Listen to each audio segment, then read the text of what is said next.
Sir আপনি বাড়িতে নেই, হাঁটছেন নাকি? হ্যাঁ, হাঁটতে হাঁটতে এয়ারপোর্ট পৌঁছে গেছে। এয়ারপোর্ট কেন স্যার? কিসের কেন? কলাবতীর বাবার কাছ থেকে ওর টাকা আদায় করতে দেশে যাচ্ছে। এটা একটু বেশি হয়ে যাচ্ছে না স্যার? $10,000 মতো খুচরো টাকা উদ্ধার করতে কেউ দেশে যায়? এতই বড় লোক হয়ে গেছিস যে এটাকে টাকাই মনে হচ্ছে না। মনে আছে আমেরিকা আসার আগে ঘাড়ে একটা টু ছাড়া আর কিছুই ছিল না, আর এখন বলছিস $10,000 কিছুই না। তুই অফিস সামলা, আমি 4 দিনের মধ্যে ফিরে আসছি। আচ্ছা স্যার। ওরা আমার কাছে লোনের টাকা চাওয়ার সাহস দেখিয়েছে। হয় তারা খুব বেশি সৎ, আর নয়তো জিদ্দি। নিয়ে যাও ওদের। রাজেন্দ্রনাথের কাছে এসেছি। May I know your details please? আমি মাহি, আমেরিকা থেকে এসেছি। এটাই ফ্যাক্টরি ডিজাইন ভাই।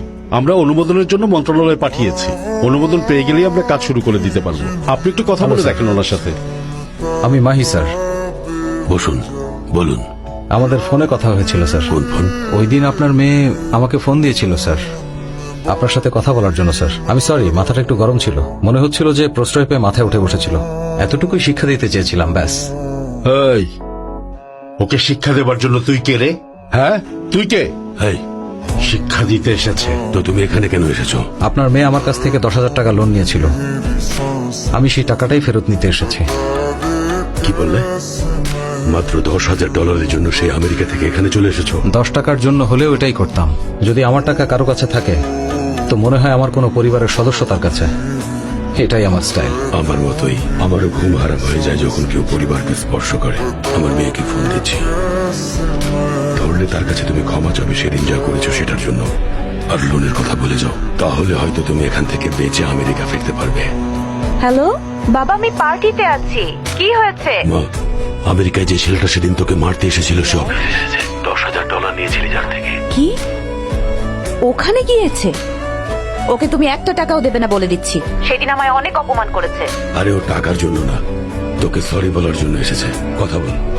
এই, সরি বল। সরি বলবে? সরি বললেই হয়ে যাবে? বাবা, ও আমাকে থাপ্পড় মেরেছে বাবা।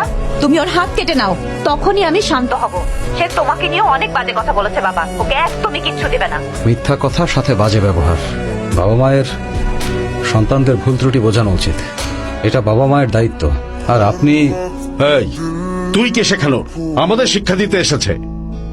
1 টাকাও দেব না। কি করবি তুই? মেরে ফেলবো একদম। এরকমটা আমার ইগো বলছে। আমি কালকে এসেও টাকা চাইবো, তার পরের দিনও চাইবো, এভাবে চাইতেই থাকবো না দেয়া পর্যন্ত। দেব না। নিশ্চিত দেবেন? গার্ডস